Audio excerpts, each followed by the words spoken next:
Good evening, dear listener. Find a cozy spot where you can settle in comfortably, maybe adjust your blanket, take a slow, deep breath, and let the world's noise fade into the background. Pour yourself a little tea or just enjoy the quiet. Tonight, we're going to drift into a story that whispers softly, like a lullaby wrapped in a secret. Imagine, for a moment, a faint shimmer of dawn breaking over a land shrouded in gentle mist, shadows dancing in the corners of your mind. As you settle into your pillow, picture a world where mornings weren't greeted by the cheerful clang of cereal boxes or the scent of freshly brewed coffee, but by something far stranger, something ancient and a little less inviting. Tonight, we'll explore a breakfast so different from ours that it might remind you of waiting in line at the bank during a holiday rush or trying to untangle your earbuds after a long day, frustrating, tangled, yet oddly fascinating.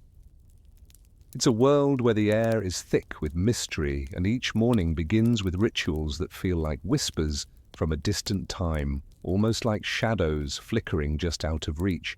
And as your eyes grow heavier, you'll soon wake not in your bed, but in a place where the air is dense with smoke, herbs, and a quiet kind of reverence. A place where your role will be far stranger than anything you've known. You open your eyes slowly, and the first thing that greets you is a rough, textured ceiling made of woven reeds and mud bricks, casting uneven shadows across the dimly lit chamber. The air smells thick, part smoky, part earthy, with a faint hint of something burnt and herbal that lingers like an uninvited guest. Your skin feels coarse, the linen sheets scratchy against your arms, and the cold stone floor underneath seems to seep into your bones, reminding you that comfort is a fleeting illusion here. As you shift slightly, you notice the faint creak of wooden beams settling above, a whisper of the house breathing along with you. Your senses come alive, sounds echo in the distance. A distant clang of metal on stone, the muffled groan of a sick person, the hurried footsteps of a merchant hurriedly passing by, their voices raised in hurried negotiations. Somewhere outside, a flock of goats bleats intermittently, their cries punctuated by the sharp call of a town crier announcing the day's news.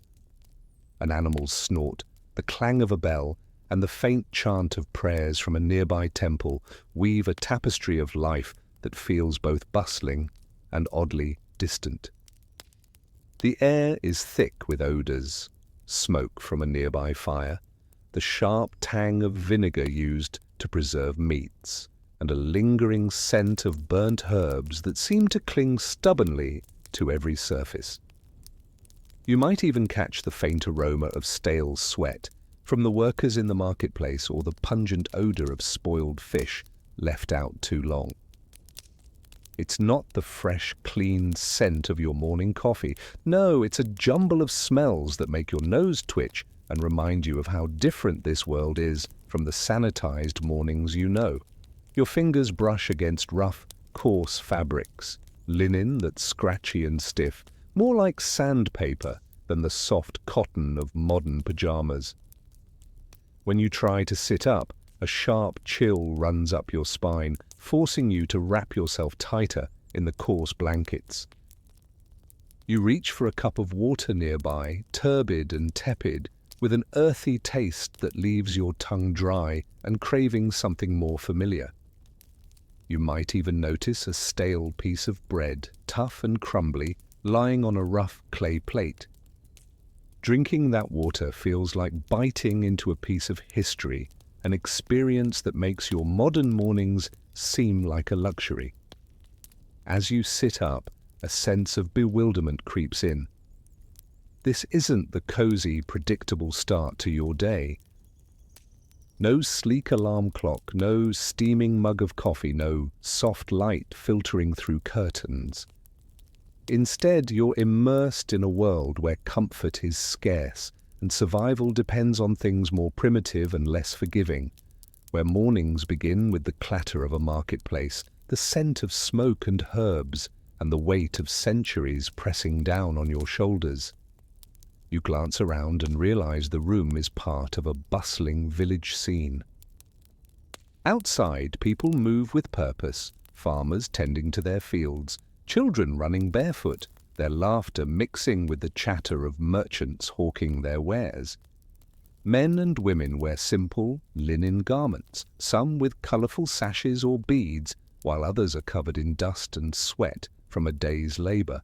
The street outside is alive with activity, soldiers patrolling, priests offering prayers, and craftsmen hammering away at their tools, sparks flying like tiny stars in the morning light. Your presence here, dressed in unfamiliar fabrics and wearing a strange mask or headdress, draws curious glances from the villagers, some respectful, others wary. They seem to sense that you are an outsider, a visitor from a world far removed from their daily routines. Their eyes flick over you, some lingering a little longer, as if trying to decipher who or what you are beneath the layers of linen and leather.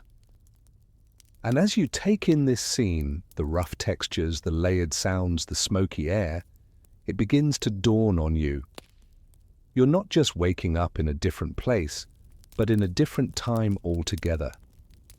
To truly understand the life that surrounds you, you have to step back and see the bigger picture, the world that shaped these mornings, this routine, this way of life.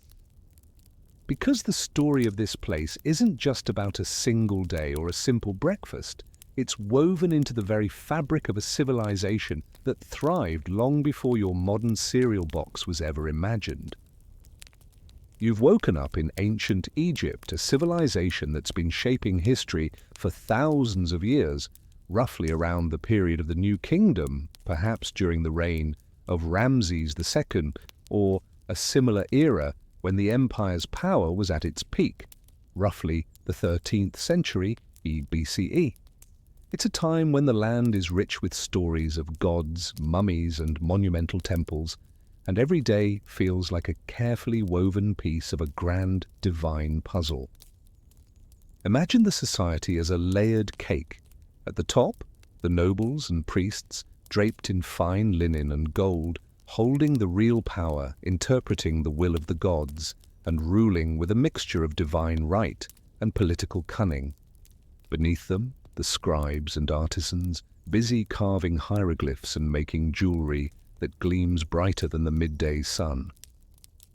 Then come the merchants, bustling markets overflowing with spices, textiles, and strange creatures from distant lands. And finally, the humble farmers and laborers, bent under the weight of their daily toil, working the fields or building the great stone monuments that will outlast even the oldest of pyramids. The divide between the rich and the poor is as stark as the difference between a polished alabaster statue and a cracked clay pot. Wealth and status are measured in the amount of lapis lazuli you wear or the number of servants you command. Luxury is reserved for those who can afford it, while the rest scrape by, their lives marked by the rhythm of the seasons and the whims of the Nile's flooding. Power is a game of divine favor, political alliances, and sometimes plain old luck, because in this world, survival can depend as much on the favor of the gods as on your ability to navigate the shifting sands of court intrigue. Step outside and you're greeted by a landscape that's both breathtaking and bustling. Vast deserts stretching endlessly beyond the fertile Nile Valley, dotted with small villages, bustling towns, and the grand city of Thebes, where temples soar like gigantic stone dreams. Streets are lined with mud brick houses, their flat roofs serving as extra living space, and markets are noisier than a Black Friday sale, except with more pigs, goats, and the occasional camel blocking the way. The smell of roasting meat mingles with the scent of dried herbs and the ever-present dust kicked up by hurried feet and animal hooves. You might hear the clang of a smithy's hammer, the call of merchants hawking their wares, or the distant chant of priests performing rituals. The whole scene is alive, chaotic, and strangely charming, like a never-ending festival that never truly ends. Your daily rhythm begins early, long before the sun has fully risen, perhaps with the crowing of a rooster or the sound of temple bells ringing out across the city. The air is cool but filled with the promise of heat, and everyone is moving with purpose. Farmers heading to the fields, artisans preparing their tools, traders bartering in the marketplace. You notice that taking a bath here isn't quite the simple luxury it is for you. Bathing was almost suspicious, a bit like announcing to everyone that you might be planning something shady. Instead, most wash with a handful of water poured over their hands or splash their face quickly, trying to avoid drawing too much attention. Hygiene routines are haphazard, more of a necessity than a ritual of self-care, and cleanliness often takes a back seat to the pressing demands of survival. Now consider your modern mornings, your coffee, your shower, your carefully curated skincare routine. Compared to this, waking up in ancient Egypt might feel like trying to start your day with damp wood in a rainstorm, an exercise in patience and improvisation. Forget your fancy gym routine. Here, carrying water from the Nile or hauling loads of papyrus is your version of CrossFit. And your idea of a bad morning? That's nothing compared to the reality of living in a society where your status, your health, and your very survival hinge on things more fragile and unpredictable than your Wi-Fi signal. As you look around, you see that the political landscape is equally complex. Egypt is a vast kingdom, fractured into regions controlled by local governors, all loyal, or perhaps not so loyal, to the reigning pharaoh. The throne is a mix of divine authority and political maneuvering, with armies marching through desert sands, defending against invaders from neighboring lands, or quelling internal rebellions. The court is a place of intrigue, where alliances are formed and broken as easily as a reed in the wind. Wars, invasions, and plagues are part of the background noise, sometimes devastating, sometimes just whispers in the grand story of empire building. Religion is woven into every aspect of life. The gods are not distant figures, but active participants, watching, judging, and often demanding offerings. Superstitions abound, from believing that carrying a handful of onions could ward off the plague to thinking that sniffing certain herbs soaked in vinegar could keep evil spirits at bay.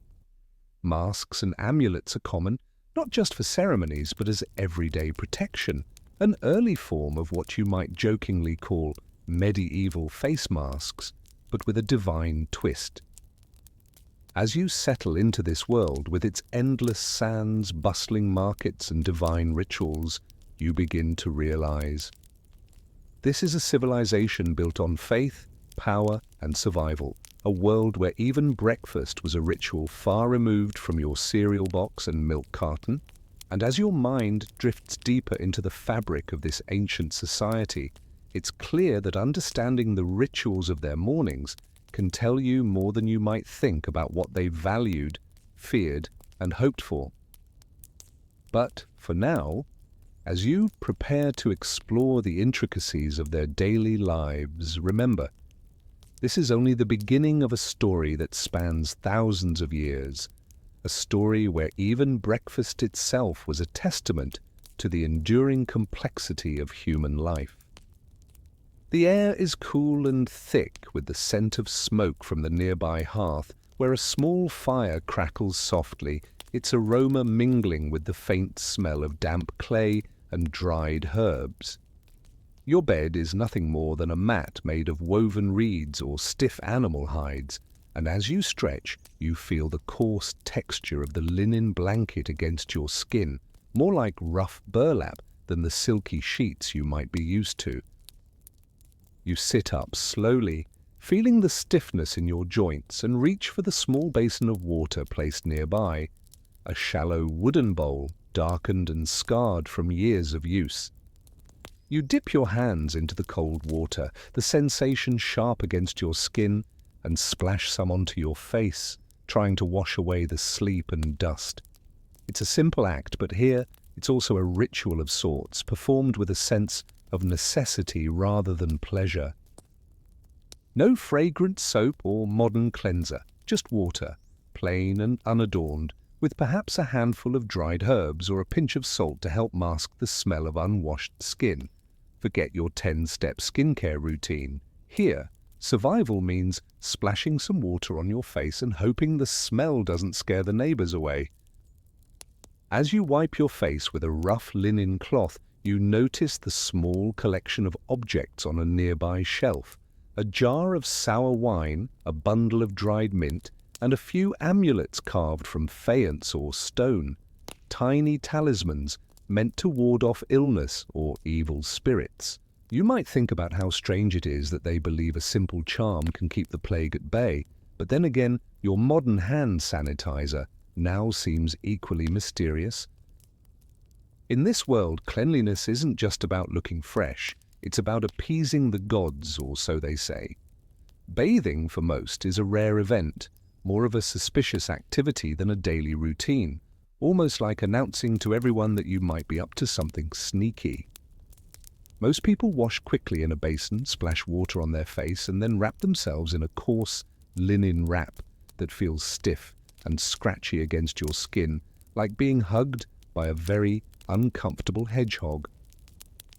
Your house is a humble space, almost like a small cave, with rough wooden furniture, clay pots, and woven mats scattered across the dirt floor.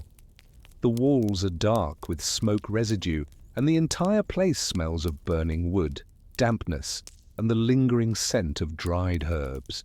The furniture is simple, perhaps a low table, a few stools, and a bedroll rolled up in one corner.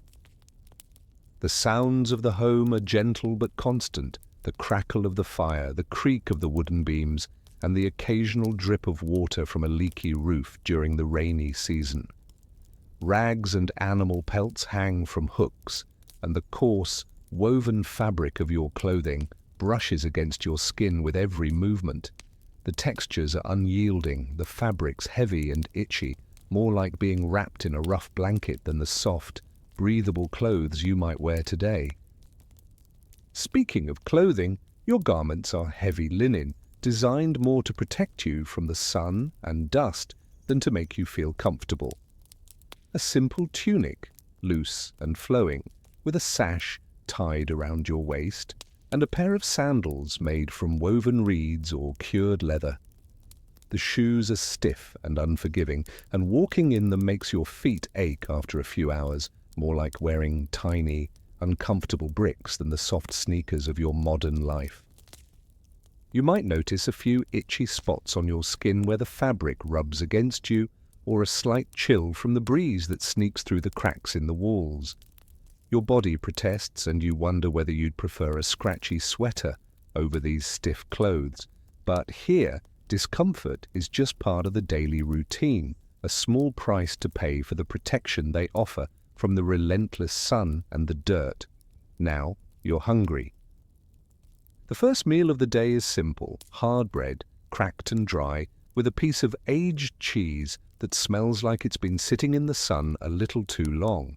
You take a bite and experience a flavor that's more earthy than anything your modern palate is used to, tangy, salty, and a little sour, like biting into a piece of history. The bread is dense and chewy, with a texture that's more stone than soft pillow, and the cheese leaves a lingering, pungent aftertaste. Washing it down is a sip of cold, cloudy water from a clay jar, an experience that makes your modern coffee or juice seem like a luxury from another universe. Drinking it feels like tasting the very essence of survival, pure, unfiltered, and a little rough around the edges. As you eat, you might notice a small amulet hung around your neck, perhaps a carved scarab or an ankh, placed there to ward off sickness or bad luck. You might even whisper a short prayer or utter a blessing, just in case the gods are listening and decide to smile upon you for the day. Rituals like these are common. Sacrifices of incense, the burning of fragrant herbs, the reciting of prayers. each one a small act of hope that the day will pass without catastrophe. You might also have a little vial of vinegar or aromatic oils to rub onto your skin, not just for cleanliness, but as an act of spiritual purification too. It's not a matter of vanity here, it's about staying healthy enough to survive another day. Stepping back, you see your home as a humble nest. Walls of sun-dried mud bricks, dark and rough, with wooden beams that have seen better days. The scent of burning wood and damp earth fills your nostrils as you move around, feeling the uneven surface of the floor beneath your feet. Pots and bowls made of clay sit on shelves, some chipped or cracked, evidence of years of daily use.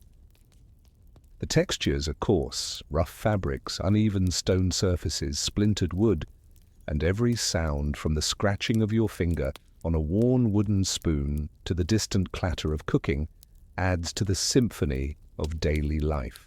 Your body responds to this environment. Your skin may itch from the coarse fabrics, your joints stiffen from sleeping in a position that's less than perfect, and your nose might wrinkle at the overwhelming smells.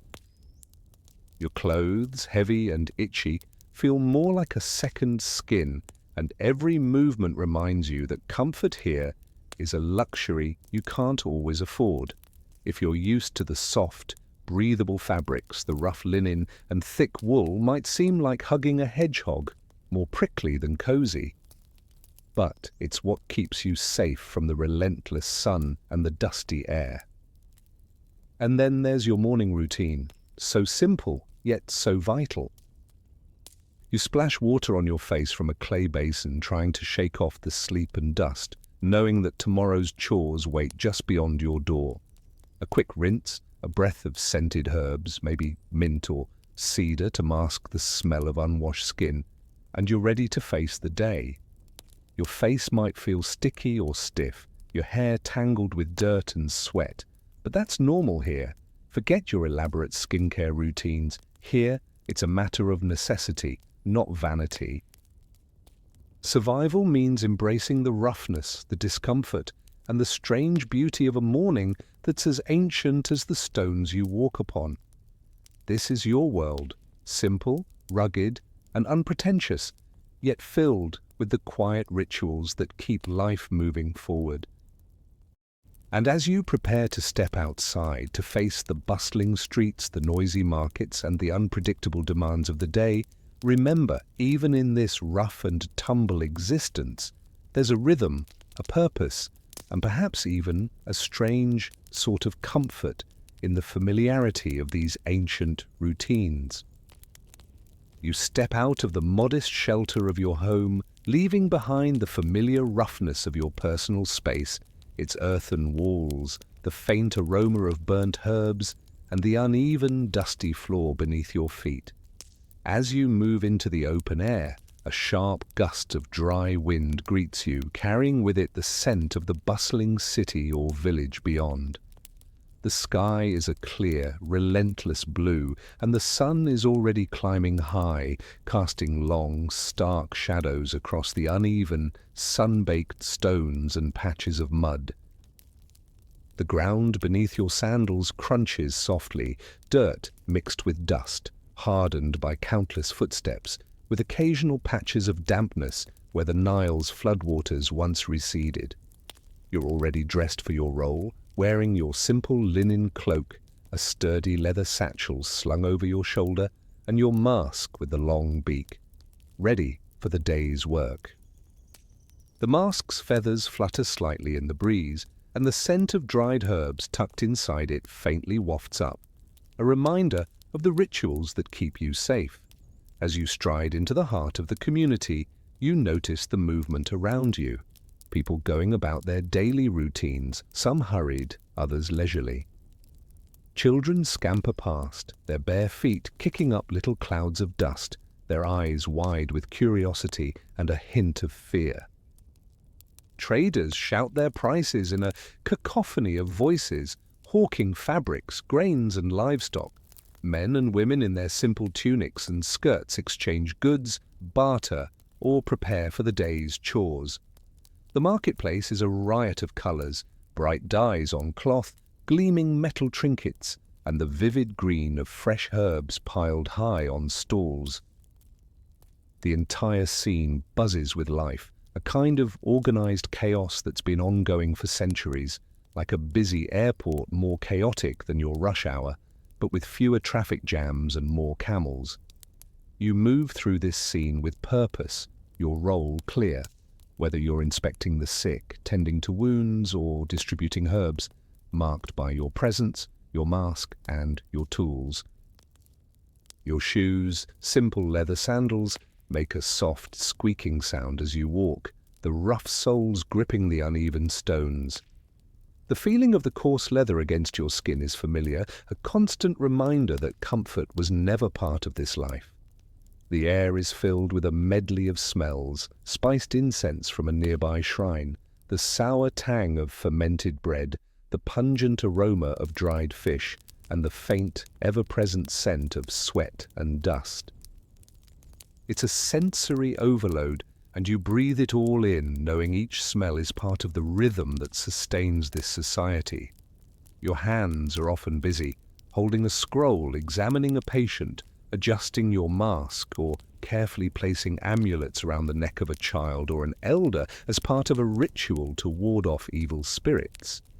These objects, often carved from faience or stone, glint in the sunlight, small tokens of faith and protection. As you walk, you're acutely aware of how others perceive you. Children stare at you, half curious, half terrified, because your mask and tools mark you as someone with a purpose that's both vital and a little frightening. Traders give you wary glances, knowing your role involves examining the sick or handling the dead, which makes your presence a mix of reverence and suspicion. Soldiers, heavily armed and vigilant, nod or keep a cautious distance, ever wary of trouble or rebellion. Nobles and priests, on the other hand, treat you with a mixture of respect and detachment, knowing your work is essential, yet perhaps a little beneath them in the social hierarchy. You might overhear snippets of conversation, plans for a new temple, rumors of a distant invasion, or superstitions about the gods' latest whims. Behind every exchange, every hurried step, there's a deeper current of collective fear, of disease, of war, of divine displeasure that shapes this entire world. You're part of this intricate web woven tightly with duties and expectations. Your work is not glamorous, but it's essential. Visiting homes of the sick, examining bodies, prescribing herbs, or burning the clothes of those infected, each task is a ritual of survival, performed with a mixture of skill, reverence, and a dash of practicality. The smell of burnt offerings or herbs burning in small clay braziers clings to your clothes, and your senses are constantly alert. Sometimes you are struck by an almost humorous thought. Your job involves more than a little theatricality, the masks, the incense, the prayers. It's as if you're part doctor, part priest, part magician, all rolled into one. And yet, the reality is often more mundane, dealing with the same illnesses, the same fears, day after day, in a society that believes in the power of both science and superstition. You navigate through the busy streets and quiet corners, a figure both respected and slightly feared, your role vital but often overlooked outside the inner circles. The community moves around you, merchants calling out, children laughing, priests chanting, soldiers patrolling, each adding their thread to this vibrant tapestry of daily life. Behind the scenes, you're quietly performing your duties, trying to make sense of the chaos, the fears, and the hopes that pulse through this ancient society. But even as you do so, you can't help but notice how deeply intertwined their beliefs are with every aspect of their work and daily routines, every prayer, every amulet, every ritual, a testament to a world where fear and faith walk hand in hand.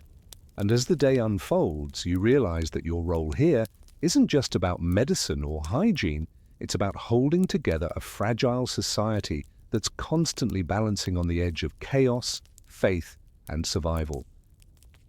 You step into the bustling streets, feeling the weight of an invisible presence pressing down on everything around you, an almost tangible tension that seeps into your bones. It's the kind of fear that you breathe in with the dusty air, like smoke from the countless chimneys of a city perpetually wrapped in a thin fog of anxiety. Everywhere you look, there's a reminder that safety is fragile, that disaster lurks just beneath the surface of daily life. You notice how people stare at you, eyes darting with a mixture of curiosity and suspicion, whispering silent prayers under their breath as you pass by.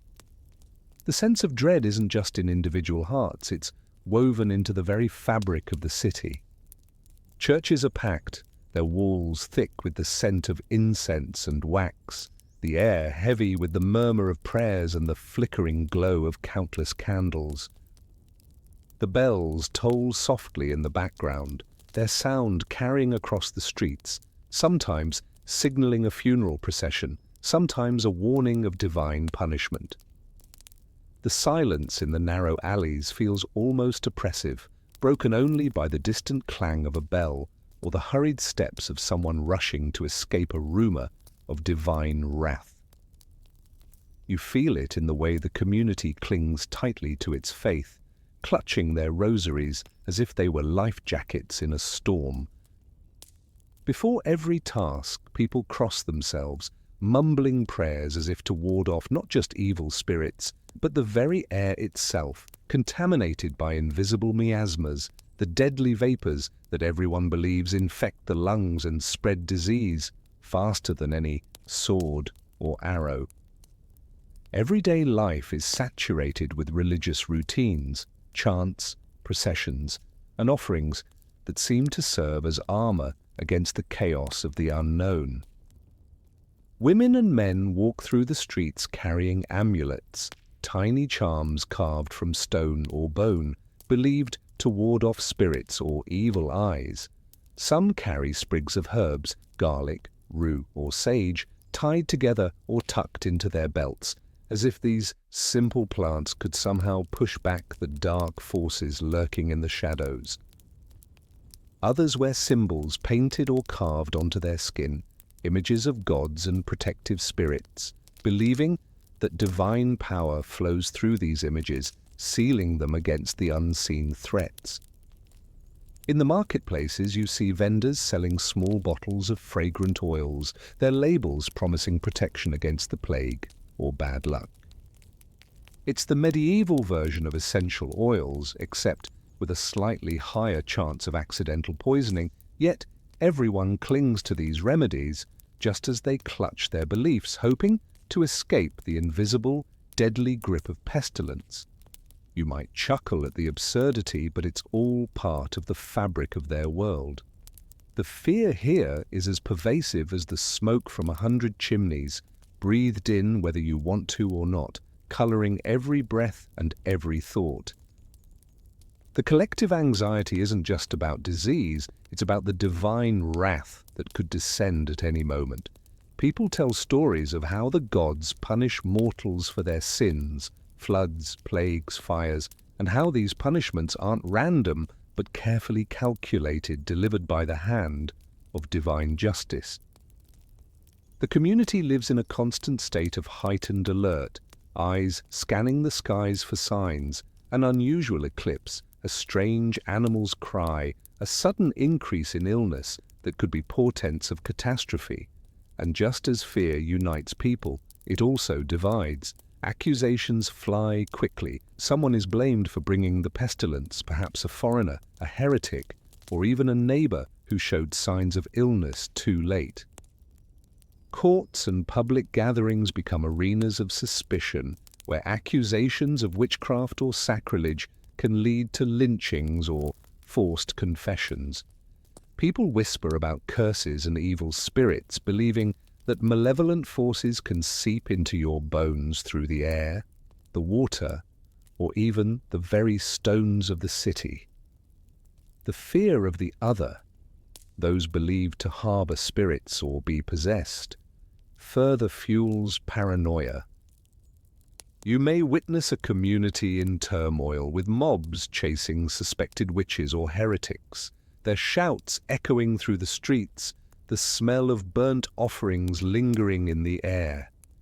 Everyone is on edge, living as if the next catastrophe could erupt at any moment, ready to pounce like a lurking predator. In this environment, your role as a healer, priest, or healer of the sick is fraught with complexity.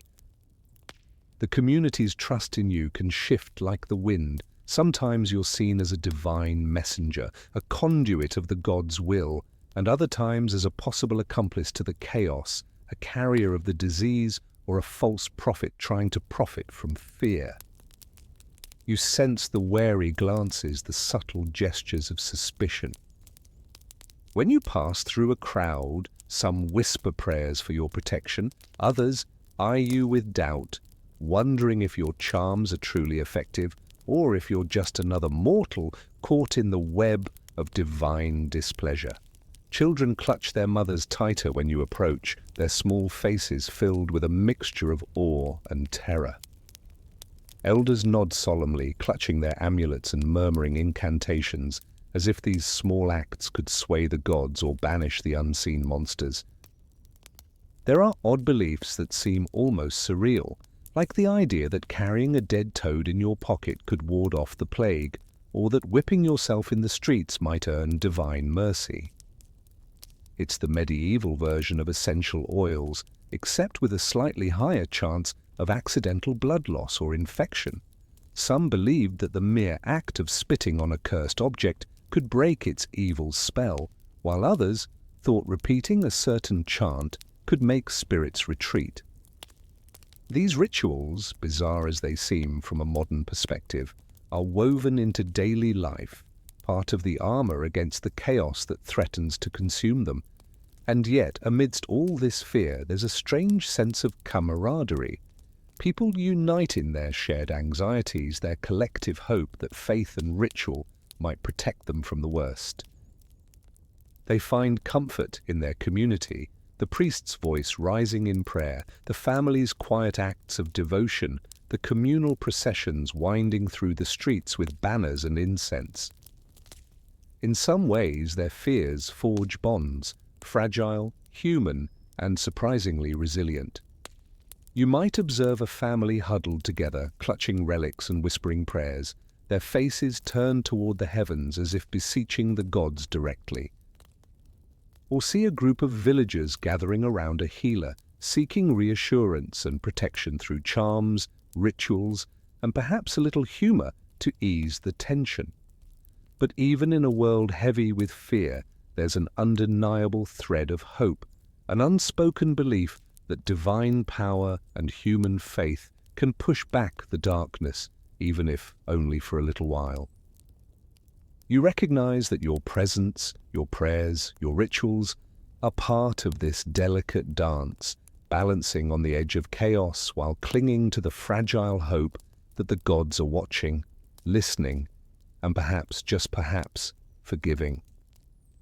Because, in the end, even the deepest fears are held at bay by the simple, enduring human need to believe.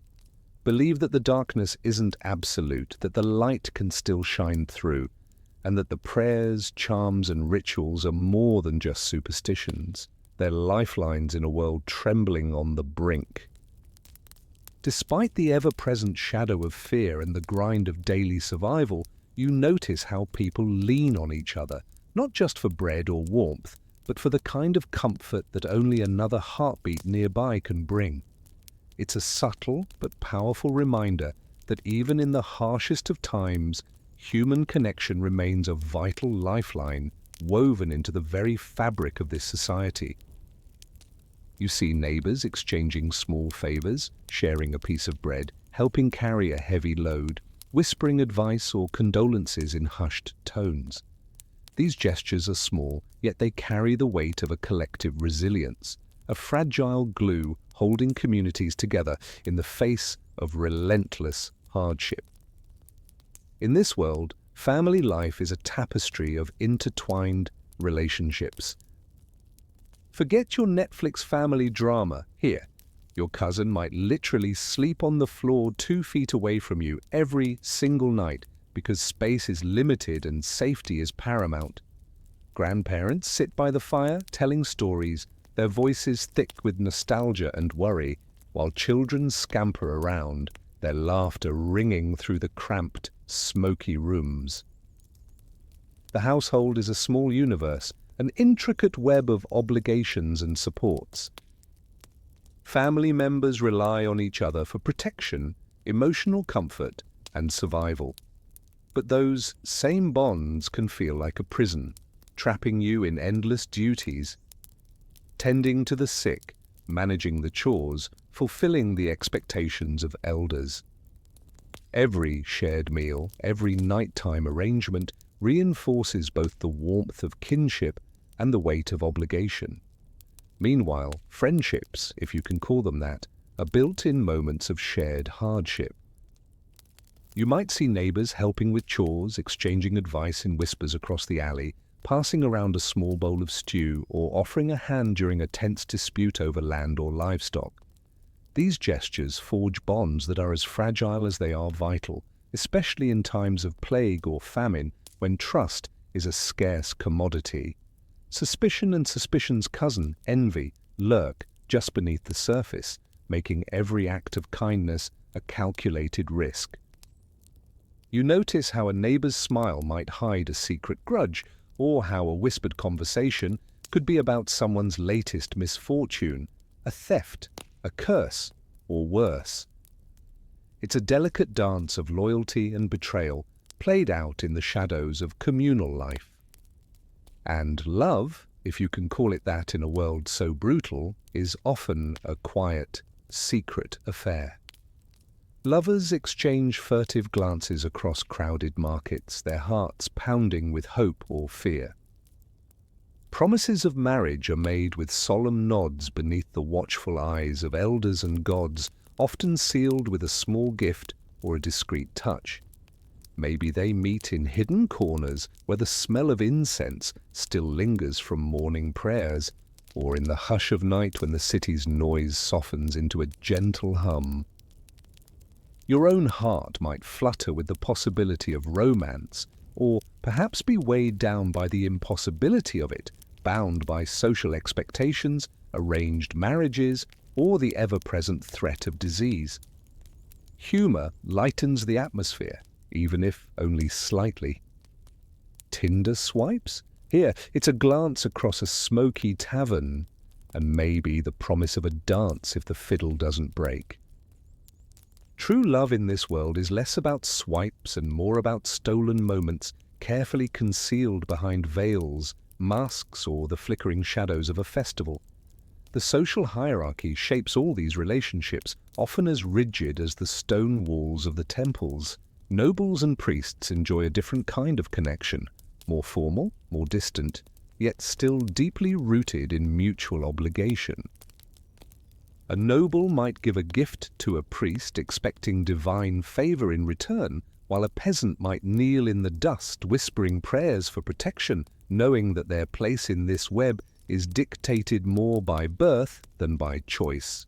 Respect and fear intertwine, respect for the powerful, fear of their wrath or indifference. You feel it when you approach a high-ranking official or a priest, an unspoken understanding that your role is defined by your status, your ritual, and your ability to navigate the complex web of social expectations. And then there are the communal rituals that bind everyone together, the processions, festivals, funerals, and feasts.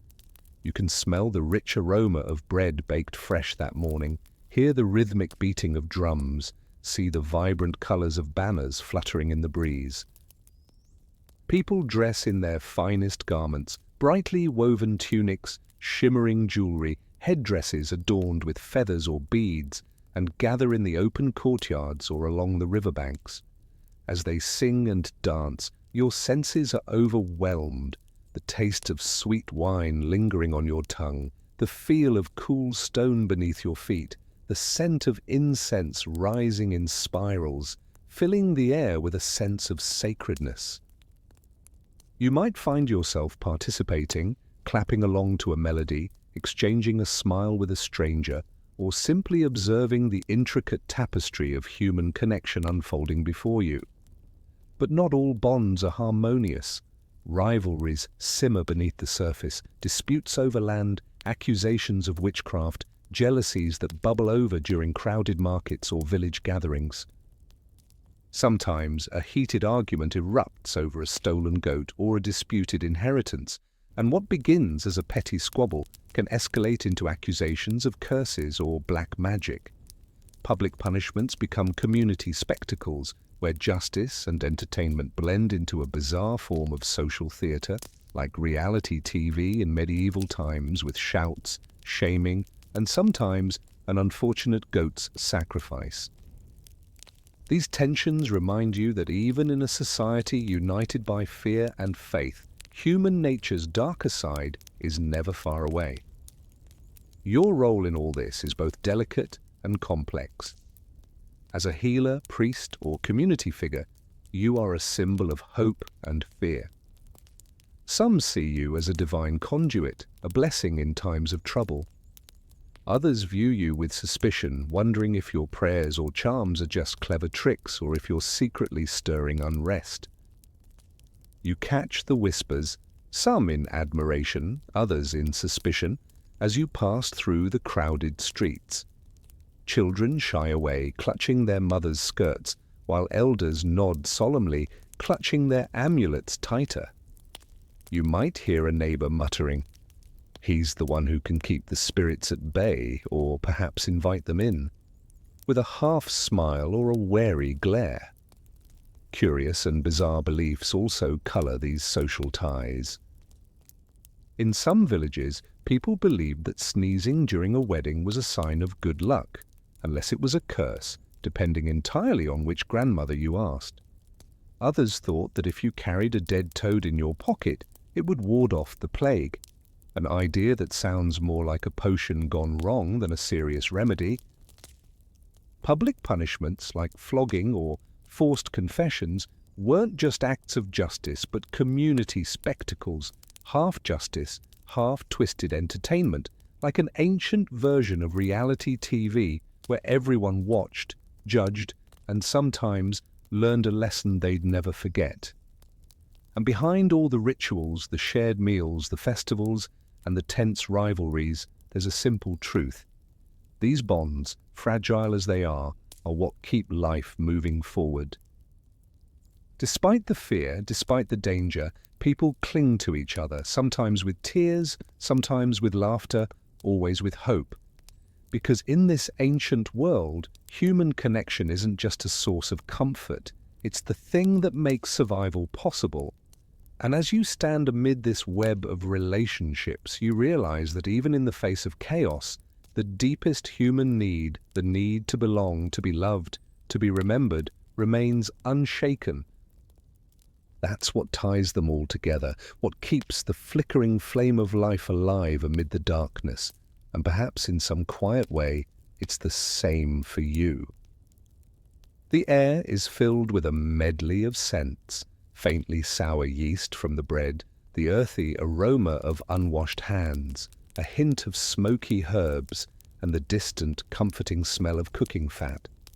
The table itself is a patchwork of worn wooden planks, scarred and darkened by generations of use, topped with a faded cloth that's seen better days. Sitting on the surface are bread loaves, crusted and uneven with rough, flour-dusted surfaces, some torn open to reveal a soft, warm interior. Nearby, small clay bowls hold a porridge-like mash of grains and legumes, its surface slightly oily from the cooking fat. A carved wooden spoon rests beside it, ready for your first taste. On the side, a plate of salted fish, its silver skin dull from the smoke, and a few dried figs or dates speak of a modest but deliberate choice to add sweetness and flavor. You notice a cup made of hammered metal, perhaps a bit dented, filled with a weak, cloudy beer, or a sour, fermented beverage, nothing fancy, but enough to quench the morning's hunger. The utensils are simple: wooden knives, small cups and rough pottery, each with a history of use, their surfaces smoothed by 1,000 mornings like this. Your hands instinctively reach for the bread, breaking off a piece and feeling the rough texture against your fingertips, crisp on the outside, dense and chewy inside. The taste is plain but satisfying: the saltiness of the fish, the slight bitterness of the herbs, and the faint tang of the fermented drink. It's a meal that speaks of necessity rather than luxury, of survival more than celebration. In the corner, a basin of cool water awaits with a rag nearby, a reminder that washing the hands and face is an essential ritual before the meal begins, a moment of cleansing in a world where cleanliness isn't always guaranteed. You might notice how the food is laid out in an ordered fashion, each dish occupying its own space, an unspoken acknowledgement that even in scarcity, the act of eating is a ceremony, a small act of dignity. Today's menu isn't much, perhaps a hearty porridge of barley and lentils, a piece of coarse bread, some dried fish. But it's enough to fill the belly and steady the mind for the day ahead. If you're part of the household's elite, the scene shifts slightly. A platter of roasted meats fragrant with spices, perhaps a few figs glazed with honey, and a cup of wine, not quite the fine vintages of distant lands, but a richer, more fragrant drink than the usual fermented brew. The table is set with a sense of ritual, with the host offering a quick prayer or a blessing, an invocation to the gods of plenty and protection before everyone digs in. The etiquette is simple but deliberate: a quick washing of the hands, a nod of thanks, a measured portion taken with the fingers or a small spoon.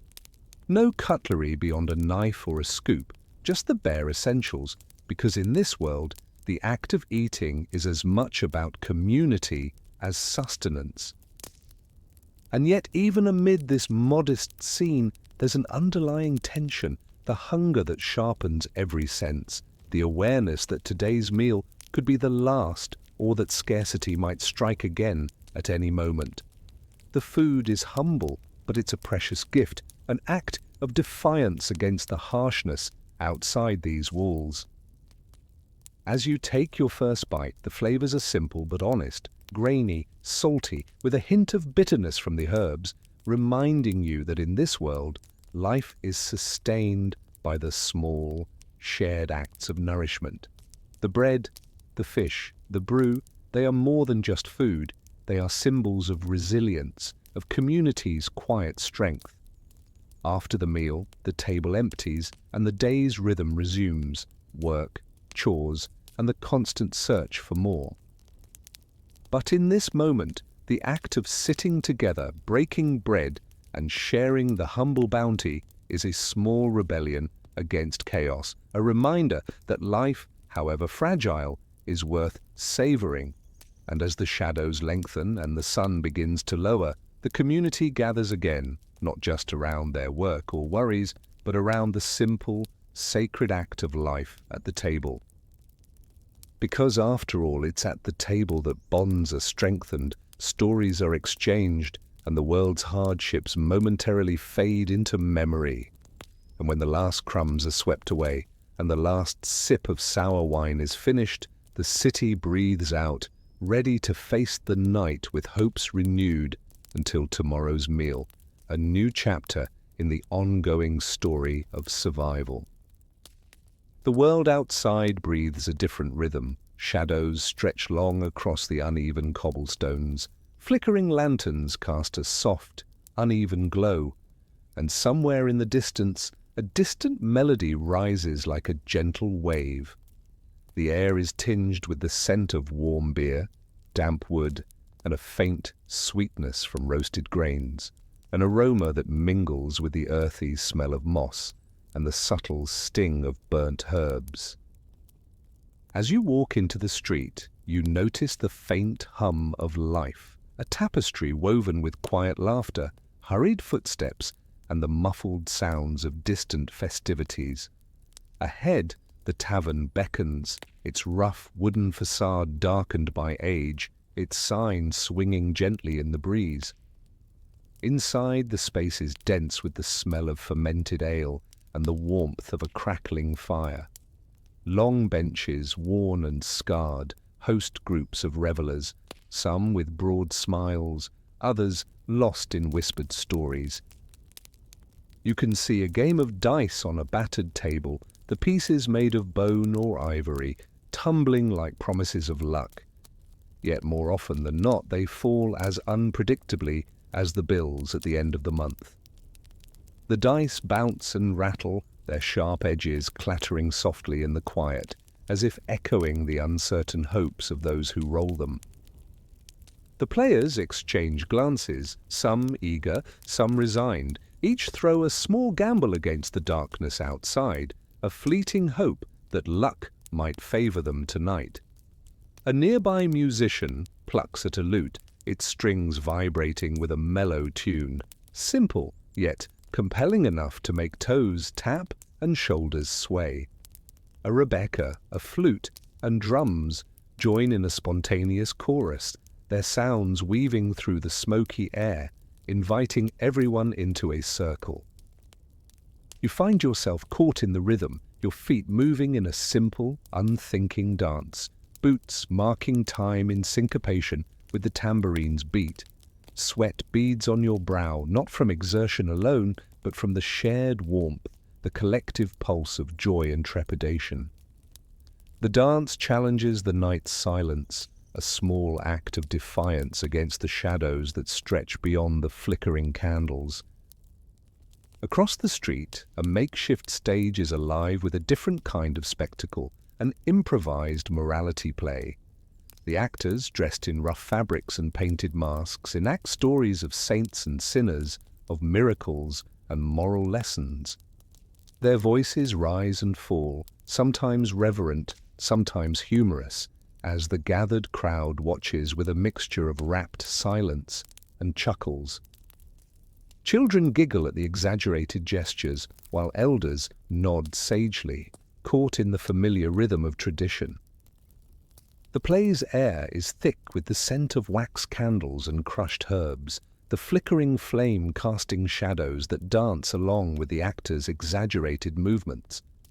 In the distance, a procession winds through the narrow streets, candles flickering like tiny stars, their glow competing with the moon's pale light.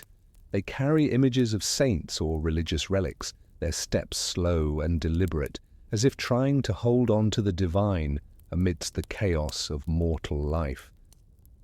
The scent of Cera candida, hot wax, and fragrant herbs fills the air, mingling with the faint aroma of incense, reminding you that even amid merriment, there's a thread of sacredness that ties the community to its faith. But the night's entertainment isn't without its shadows. Somewhere nearby, a flagellant, clad in rough robes, strikes his back with a whip, his rhythmic, almost hypnotic movements a stark contrast to the carefree laughter just a few paces away. His chants echo softly, a reminder of penitence and the guilt that haunts even the brightest festivities. The curious stand at a distance, eyes wide but respectful, watching the ritual unfold, its purpose hidden in a web of superstition, fear, and faith. The air thickens with a mixture of awe and unease, a silent acknowledgement that joy and suffering often dance close in this world. From your vantage point, you see the community alive, its heartbeat a steady thrum of raucous laughter, whispered secrets, and the distant tolling of bells. The revelry is a fragile veil over the underlying fears, the fear of death, of misfortune, of divine wrath. Yet in this moment they come together, their shared stories, songs, and dances a kind of armor. The collective breath, the unspoken pact to forget, to celebrate, to momentarily escape the weight of mortality. When the last notes fade and the candles flicker low, the crowd begins to disperse, their footsteps echoing softly on the stones. The night responds with the distant echo of a bell, a reminder that all moments of respite are temporary, that life's cycle continues unabated, you feel the gentle weight of this truth settle over you, that laughter and sorrow, celebration and silence are entwined in the same eternal dance. And as the shadows swallow the last lingering sounds, you carry within you the quiet understanding that in this world the cycle of birth, promise, and departure is as inevitable as the dawn. Rimos, dançamos, vivemos, e ainda assim, a cidade guarda seu costume mais antigo, nascer, prometer, partir. The air is calm, thick with the scent of faint sera, dried herbs, and the subtle aroma of damp earth lingering from earlier chores. Outside, the distant murmur of the city's life continues, soft voices, footsteps on dirt paths, and the occasional call of a merchant closing up shop. Inside, a single candle flickers steadily, its light waning as the evening deepens, casting long shadows that dance softly on the walls. You settle into the quiet, feeling the weight of the day's stories, birth, promises, farewells, settling into your bones like a familiar lullaby. The memory of the newborn's first cry echoes faintly, tiny, yet carrying the weight of countless generations, a tiny bell announcing new life's fragile arrival. You can almost see the midwife, her hands gentle yet hurried, wrapping the tiny body in a simple cloth, whispering prayers of protection. That first breath, so pure, so fleeting, reminds you of the delicate balance between life and death, a reminder that existence begins in quiet hope amid the shadows of mortality. Then the scene shifts to vows and unions, hands joined with ribbons, a small bread and salt offered at a threshold, blessings whispered in the hushed tone of community. The young couple's eyes meet, filled with promises as old as the stones beneath their feet, sealed in the simple ritual that binds their fates. The music, brief, humble, rises softly from a lyre or a flute, weaving around the gathered kin, their presence a testament to shared devotion. Each note a delicate thread in the fabric of their union, each gesture a whisper of continuity in a world that turns relentlessly forward. You recall the passing of skills, an elder's steady hand guiding the next in the craft, objects handed down like silent witnesses to generations. A worn bench bears the scars of years, scratches, carvings, each mark a story, a lesson, a memory. The rhythm of work persists, a quiet transmission of knowledge, how to tend to the fields, how to mend a torn cloak, how to prepare herbs for healing. Life's labor continues, woven into the very fabric of daily existence, a silent acknowledgement that each act is a gift, each memory a thread in the tapestry of time. Then the shadow of illness looms, a simple bed, a worn blanket, the faint scent of ointments and prayers muttered under breath. When sickness strikes, the urgency shifts from celebration to somber care. The unspoken weight of absence hangs heavily, no grand rituals, only hurried prayers, a quick anointing, and the silent hope that the divine will grant mercy. As a healer, you feel the quiet impotence woven into your hands, an acceptance that some wounds are beyond mortal remedy, that the cycle of life and death is a truth no prayer can fully alter. And then the final departure, an unadorned grave, a somber procession, the toll of a bell that echoes through the air. The earth receives its silent guest, a simple mound, a resting place marked by a humble stone, or a name whispered in prayers around a table. In times of hardship, perhaps a shared pit in the field, an unmarked collective memory, where many have gone, their names fading into the soil, yet their presence enduring in stories, told in whispers around fires. Your voice, perhaps, remembering their names, honoring their lives in quiet prayer, knowing that even in the fading, their essence remains woven into the soil, into the very fabric of community's memory. And so, life continues. Births and unions, work and remembrance, loss and hope, all part of the unending cycle. The simple truth remains, each beginning is a fragile miracle, each farewell a testament to the fleeting beauty of existence. The candle's flame dims gradually, yet the warmth it leaves behind lingers, a gentle reminder that even in endings there is a quiet, enduring light. Close your eyes now. Feel the calm of the night settling in, the gentle rhythm of breath aligning with the whispers of the world outside. The city continues to breathe as you do. The stars hold their silent watch, and in their glow, you find the comfort of knowing that life's cycle, so humble, so profound, is forever turning. Between the soft toll of bells and the whisper of prayers, there is peace. Now, it is your time to rest. Sleep softly, wrapped in the quiet assurance that, as the candle's glow fades, the warmth of life remains. An eternal promise that begins anew with every dawn and gently, quietly fades into the night.